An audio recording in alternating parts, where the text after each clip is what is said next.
Hello everyone, welcome to today's video. स्वागत है आप सभी का आज के लेक्चर में। तो दोस्तों, आज हम पढ़ेंगे प्रायद्वीपीय नदियों के बारे में। किसके बारे में आज हम पढ़ेंगे? तो आज हम पढ़ने वाले हैं प्रायद्वीपीय नदियाँ।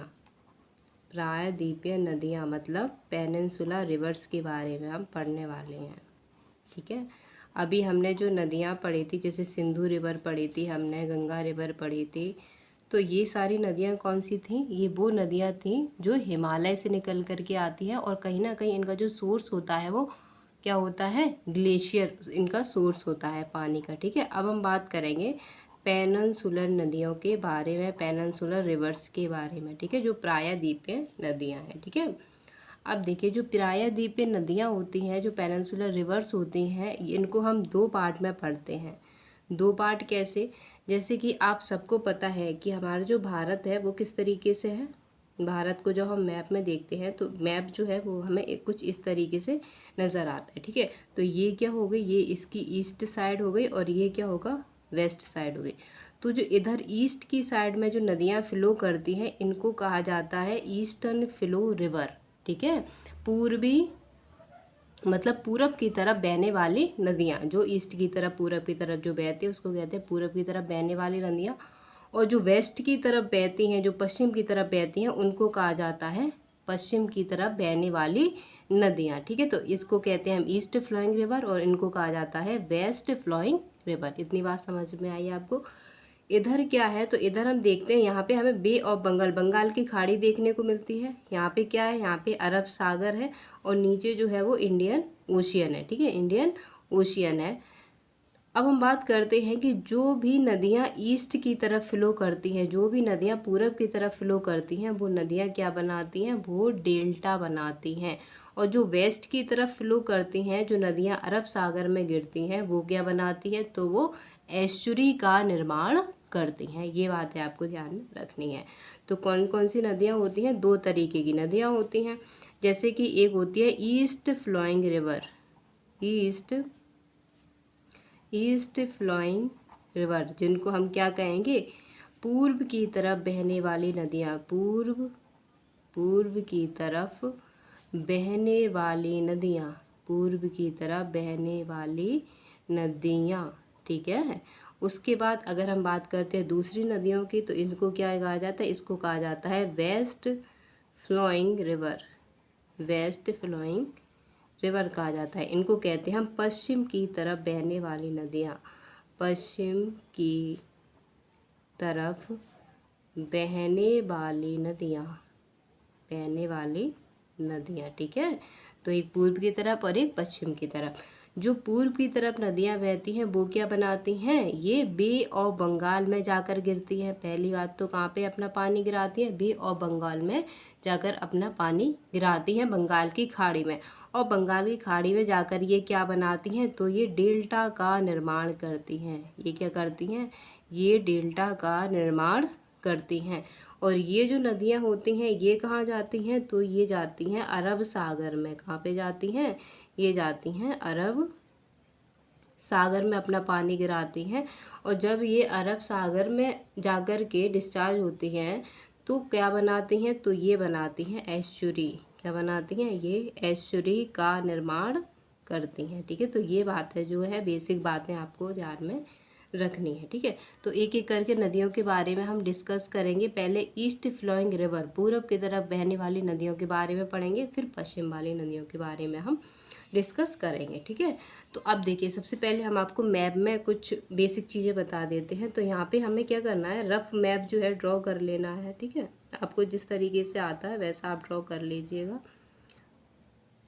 यहाँ पे हम रफ डायग्राम एक बना लेंगे इंडियन मैप का, और उसके बाद फिर हम नदियों को एक एक करके यहाँ पे डिस्कस करेंगे, जो भी इनके इम्पॉर्टेंट पॉइंट है। जैसा कि हमने देखा था, जो गंगा रिवर थी वो कुछ इस तरीके से आकर के और कहाँ पे चली जा रही थी? बांग्लादेश में चली जा रही थी। ये हमने कल की वीडियो में देखा था। और गंगा रिवर की एक डिस्ट्रीब्यूटी थी जिसका नाम था हुगली। क्या था? जिसका नाम था हुगली। तो हुगली की एक सहायक नदी है जिस नदी का नाम है दामोदर नदी। क्या? D4 दामोदर नदी। तो जो दामोदर नदी है ये कहाँ से निकलती है? तो ये यहाँ से जो हमारा छोटा नागपुर का पठार है यहाँ से दामोदर नदी निकलती है और ये हुगली में जा कर के मिल जाती है। और हुगली नदी कहाँ पहुँच जाती है, ये इस तरीके से डेल्टा बना लेती है। कहाँ पे जाके, बे ऑफ बंगाल में, बंगाल की खाड़ी में। वैसे यहीं से दूसरी नदी निकलती है जो कि कहाँ, ईस्ट की तरफ जाती है। तो दूसरी नदी कौन सी है, इसको कहा जाता है एस पोल स्वर्ण रेखा नदी, ठीक है। तीसरी नदी यहीं से निकलती है तो इसको कहा जाता है महानदी। उसके बाद एक और नदी इसके नीचे से जाती है, इसको कहा जाता है गोदावरी। इसके बाद एक और नदी जाती है, इसको कहा जाता है कावेरी। और नीचे जो नदी जाती है इसको कहा जाता है, सॉरी, ऊपर वाली नदी जो है इसको कहा जाता है कृष्णा और नीचे आती है कावेरी। तो कुछ इस तरीके से नदियाँ जो हैं वो ईस्ट की तरफ फ्लो करती हैं, ठीक है। तो ये मैप में आपने देख लिया। अब हम क्या करेंगे, एक एक करके नदियों को डिस्कस करेंगे।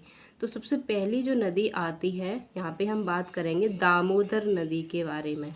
दामोदर नदी के बारे में, तो दामोदर नदी के बारे में क्या पढ़ना है, ये कहाँ से इसका ओरिजिन होता है, ये ओरिजिन का साइन है, कहाँ से निकलती है। तो दामोदर नदी जो है ये निकलती है छोटा नागपुर पठार, छोटा नागपुर पठार से जो है वो दामोदर नदी निकलती है।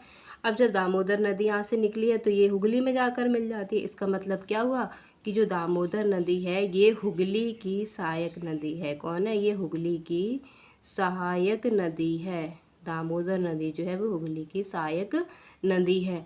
दामोदर नदी को हम जैविक मरुस्थल के नाम से जानते हैं। किसके नाम से जानते हैं, जैविक मरुस्थल भी इसको कहा जाता है। क्यों, क्योंकि इसमें इतना ज़्यादा पॉल्यूशन है कि यहाँ पे जीव जंतु वगैरह जो नदियों में रहते हैं वो नहीं पाए जाते, इसलिए इसको हम जैविक मरुस्थल कहते हैं। अगर इंग्लिश में कहें तो इसको कहा जाता है बायोलॉजिकल डेजर्ट। क्या कहेंगे, बायोलॉजिकल डेजर्ट के नाम से या फिर जैविक मरुस्थल के नाम से हम दामोदर नदी को जानते हैं। अब बात करते हैं इसकी सहायक नदी कौन सी है। दामोदर नदी की सहायक नदी है तो आपको ध्यान में रखना है, एक नदी आती है जिसका नाम है बोकारो। बोकारो नदी जो है दामोदर की सहायक नदी है। एक आती है बराकर, क्या आ जाएगा, बोकारो, बराकर और कोनार नदी, क्या हो जाएगा, कोनार नदी, ठीक है। तो ये जो नदियां हैं ये किसकी सहायक नदी है, दामोदर की सहायक नदी है। एंड दामोदर नदी जो है इसको वेस्ट बंगाल का शोक भी कहा जाता है। इसको वेस्ट बंगाल का शोक कहते हैं। क्यों कहते हैं, क्योंकि ये वेस्ट बंगाल में बाढ़ वगैरह लेकर के आती है, ठीक है, इसलिए हम क्या कहते हैं, इसको वेस्ट बंगाल का शोक कहते हैं, ठीक है। सो दोस्तों वीडियो जो है वो बीच में बंद हो गया था और सारे मैंने पढ़ा दिए, मुझे पता ही नहीं चला कि वीडियो चल रहा है या फिर नहीं चल रहा है। तो चलिए, हमने लिख दिया है, हम आपको दोबारा से एक्सप्लेन कर देते, सारी चीज़ें आपको समझ में आ जाएंगी। यहाँ पे देखिए हमने महानदी तक पढ़ लिया था। अब हम नेक्स्ट नदी की बात करते हैं, गोदावरी नदी। तो गोदावरी नदी जो है वो महाराष्ट्र के त्र्यंबक नासिक से निकलती है। गोदावरी नदी को दक्षिण भारत की सबसे बड़ी नदी है, दक्षिण भारत की सबसे बड़ी नदी है, इसलिए गोदावरी नदी को दक्षिण भारत की गंगा कहा जाता है, ठीक है। इसकी सहायक नदी कौन कौन सी है, पैनगंगा, बैनगंगा, बरधा, इंद्रावती, पूड़ा और मंजीरा। तो ये बातें आपको ध्यान में रखनी है। नेक्स्ट जो नदी आती है इसका नाम है कृष्णा नदी। तो कृष्णा नदी कहाँ से निकलती है, ये निकलती है महाराष्ट्र के महाबलेश्वर चोटी से कृष्णा नदी का ओरिजिन होता है। इसके इम्पोर्टेंट पॉइंट की बात करते हैं तो जो आंध्र प्रदेश है उसका एक शहर है जिसका नाम है विजयवाड़ा। तो विजयवाड़ा जो है वो कृष्णा नदी के तट पर स्थित है, ये बात आपको ध्यान में रखनी है। इसकी सहायक नदी कौन कौन सी हैं, घाटप्रभा, मालप्रभा, भीमा, मूशी, दूधगंगा और पंचगंगा, ठीक है। तो ये कृष्णा नदी की सहायक नदी है, कृष्णा नदी की ये सहायक नदी है। अगली नदी आती है जिसका नाम है कावेरी नदी। तो कावेरी नदी का ओरिजिन कहाँ से होता है, कर्नाटक के ब्रह्मगिरी पीक से कावेरी नदी का ओरिजिन होता है। और कावेरी नदी एकमात्र ऐसी नदी है दक्षिण भारत की जो साल भर बहती है। बाकी की जो नदियां हैं दक्षिण भारत की जितनी भी, वो सिर्फ और सिर्फ वर्षा के टाइम पर रेनी सीजन में ही फ्लो करती हैं। एकमात्र कावेरी नदी है जो साल भर बहती है, चाहे रेनी सीजन हो या फिर ना हो, ठीक है। तो ये पॉइंट आपके लिए इम्पोर्टेंट बन जाता है। एंड इसकी सहायक नदी कौन सी है, स्वर्णवती नदी, शिमशा नदी, कावनी नदी, भवानी नदी और हेमवती नदी, ठीक है। तो यहाँ पर जो है प्रायद्वीपीय नदियाँ जो कि हमने दो प्रकार की पढ़ी थी, एक ईस्ट फ्लोइंग पूरब की तरफ बहने वाली और एक वेस्ट फ्लोइंग पश्चिम की तरफ बहने वाली। तो जो पूरब की तरफ बहने वाली नदियाँ, 6 नदियाँ को हमने डिस्कस कर लिया जो हमारे लिए इम्पोर्टेंट है। ठीक है, अगली वीडियो में हम डिस्कस करेंगे पश्चिम की तरफ बहने वाली नदियाँ, और इस नदियों को डिस्कस करने के बाद हमारा जो नदियाँ वाला चैप्टर होगा वो फिनिश हो जाएगा। ठीक है, आई होप आप सबको समझ में आया होगा, और वीडियो से रिलेटेड कोई भी प्रॉब्लम है तो आप हमें कमेंट सेक्शन में बेझिझक बता सकते हैं। Thank you.